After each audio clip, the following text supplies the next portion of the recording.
যশোর জেলার বিখ্যাত এই রান্নাটি যারা এখনও খাননি তারা কিন্তু দারুণ একটি মজার রান্না মিস করছেন। তো ওল কচু দিয়ে এই যে চিকেন রান্নার রেসিপিটি আজকে আপনাদের দেখাবো। এত মজা! আমার শ্বশুরবাড়ি যেহেতু যশোরে, আমি তো ওখানে গিয়ে প্রথমে যখন খেলাম তারপর থেকে এখন পর্যন্ত আমি পাগল হয়ে যাই কখন সিজন আসবে আর কখন আমি ওল কচু দিয়ে চিকেন রান্না করে খাবো। আজকে আপনাদেরকে আমি সেই রেসিপিটি দেখাচ্ছি। তো চলুন, তো এটি হচ্ছে ওল কচু। আপনারা যখন বাজার থেকে ওল কচু কিনবেন তখন চেষ্টা করবেন বড় সাইজের ওল কচুগুলো থেকে ছোট ছোট টুকরো করে বিক্রি করে সেটা কেনার জন্য। তাহলে গলায় ধরবে না, এটা ইন্ডিয়ান জাতের এবং এটা গলা চুলকাবে না। আমি এভাবে কেটে এগুলোকে ধুয়ে ভাপ দিয়ে নিচ্ছি। যদি ধোয়ার সময় হাত চুলকায় তাহলে পানিটা ফেলে দিতে পারেন। আমি পানি ফেলে দিয়েছি ভাপ দেওয়ার পরে। প্যানে আমি দিয়ে দিচ্ছি সয়াবিন তেল আর সর্ষের তেল মিক্সড করে। এখন আমি মূল রান্নায় চলে যাচ্ছি। এখানে দিয়ে দিচ্ছি গরম মশলা, আছে তেজপাতা, দারুচিনি, এলাচি আর গোলমরিচ। তো এই মশলাগুলোকে আমি তেলটা গরম হলে দিয়ে দিচ্ছি। যখন মশলাটা এভাবে তেলে দিবেন তখন কিন্তু একদম তেলটা অনেক বেশি যদি গরম হয়ে যায় মশলাটা পুড়ে পুড়ে যাবে, তাহলে রান্নাটা একটু তেতো হতে পারে। তাই একটু কম হিটেই দিবেন এবং সুন্দর একটা গন্ধ যখন বের হবে তখন পেঁয়াজ কুচি দিয়ে দিচ্ছি। এখানে 1.5 কাপের মতো পেঁয়াজ আছে। আমি আজ পাকিস্তানি সোনালি মুরগি রান্না করব, কোনো ধরনের গন্ধ আসবে না যদি আপনারা এই রেসিপিটা ফলো করেন। অনেক সময় আমরা বলি না যে ফার্মের মুরগি বা সোনালি মুরগি থেকে একটা কেমন গন্ধ আসে। তো এইভাবে যদি আপনারা রান্নাটা করেন আমার রেসিপিটা ফলো করে, তাহলে দেখবেন চিকেনটা অনেক বেশি ভালো লাগবে, খুব স্বাদের হবে। মানে বোঝাই যাবে না এটা কি দেশি মুরগি না কি সোনালি মুরগি। এভাবে রান্নার চেষ্টা করবেন। তো আমি চিকেনটাকে খুব ভালোভাবে ধুয়ে নিয়েছি, পানি ঝরিয়ে নিয়েছি। এখন আমি চিকেনটাকে তেলে দিয়ে দিলাম। আর চিকেনটাকে কিন্তু খুব একটা বড় পিস করিনি, রেগুলার সাইজের ছোট করে পিস করে নিয়েছি। এখন এই তেল, পেঁয়াজ, মশলার সাথে চিকেনটাকে খুব ভালোভাবে ভাজতে হবে। মানে 10 মিনিট ধরে আপনাকে ভাজতেই হবে, তাহলে রান্নাটা কিন্তু অনেক বেশি সুস্বাদু হবে। আমি অনেকক্ষণ ধরে সময় নিয়ে খুব ভালোভাবে চিকেনটাকে ভেজে নিচ্ছি। আর আপনারা অবশ্যই খেয়াল করবেন আমার স্টেপগুলো। এখন আমি এখানে দিয়ে দিচ্ছি আদা রসুন একসাথে পেস্ট করা আছে, সেই পেস্ট থেকে 4 চা চামচ উঁচু করে দিয়ে দিচ্ছি এখানে। আর এই মশলাটা এখন আমি মাংসের সাথে ভালোভাবে মিশিয়ে নিচ্ছি। মশলাটাকে কিন্তু খুবই ভালোভাবে কষাতে হবে। মশলা ভালো কষানো মানেই রান্না ভালো হবে। তো এখানে দিয়ে দিচ্ছি 1 চা চামচ হলুদের গুঁড়া আর দিয়ে দিচ্ছি 4 চা চামচ গুঁড়া মরিচ। এটা হচ্ছে শুকনা মরিচের গুঁড়া।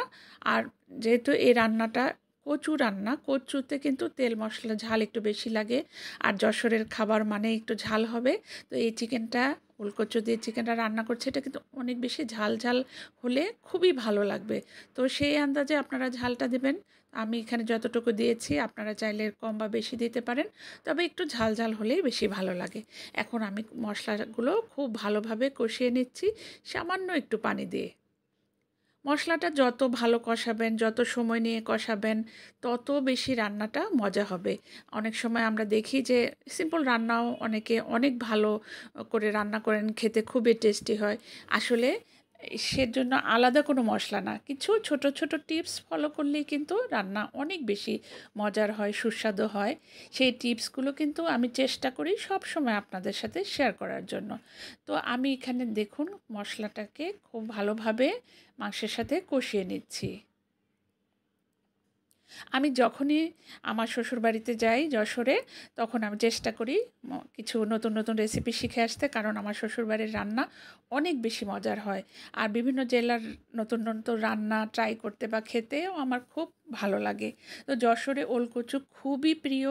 এই বছরের এই সময়টাতে, মানে হচ্ছে আগস্ট, সেপ্টেম্বর, অক্টোবর, এই সময়টায় ওলকচু পাওয়া যায়।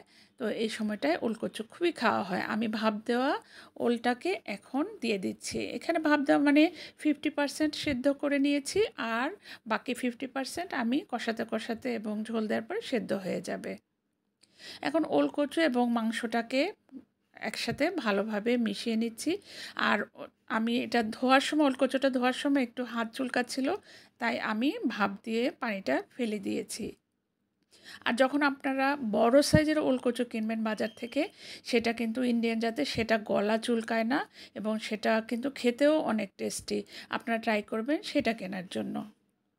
এখন আমি সামান্য একটু পানি দিয়ে ওলকচু আর মাংসটাকে আবার একসাথে খুব ভালোভাবে কষিয়ে নিচ্ছি। আর পাশের চুলায় পানি বসিয়ে দিচ্ছি, গরম পানি। আমি ঝোলের জন্য সবসময়ই গরম পানি ইউজ করি, এতে রান্না কিন্তু অনেক ভালো স্বাদ আসে। তো সবসময় আপনারা ঝোল দেওয়ার সময় চেষ্টা করবেন গরম পানি দেওয়ার জন্য। তো ওলটা কিন্তু আরও কিছুক্ষণ সেদ্ধ হবে, আমি দেখে নিলাম। তো এইটাকে আমি আবারও ঢেকে ভালোভাবে কষিয়ে নিচ্ছি। আর কষাতে কষাতে অবশ্যই খেয়াল রাখতে হবে তলাটা যেন লেগে না যায়। আর কষাতে যখন তেলটা উপরে উঠে আসবে, একদম ভালোভাবে সেদ্ধ হয়ে যাবে ওলটা, তখনই আমরা ঝোল দেব। দেখুন ওলটা কিন্তু সেদ্ধ হয়ে গেছে, এবং এর থেকে যদি অনেক বেশি সেদ্ধ হয়ে যায় তাহলে ঝোল দেওয়ার পর গলে গলে যাবে। এখন একদম পারফেক্ট সময় ঝোল দেওয়ার। তো এখন ওলটা যখন সেদ্ধ হয়ে গেছে, আবার দেখুন তেলটাও উপরে এসেছে, তখন আমি ঝোলের পানিটা দিয়ে দিচ্ছি।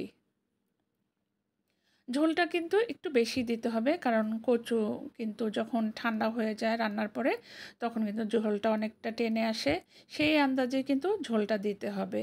তো একটু পরিমাণে বেশি দিলেই ভালো। তাহলে যদি ঝোল ঝোল খেতে চান, ঝোলটা একটু বেশি দিলে ভালো লাগবে খেতে। তো আমার কিন্তু রান্না প্রায় হয়ে গেছে, আমি ঝোল দিয়ে দিলাম, ঢেকে রান্না করছি।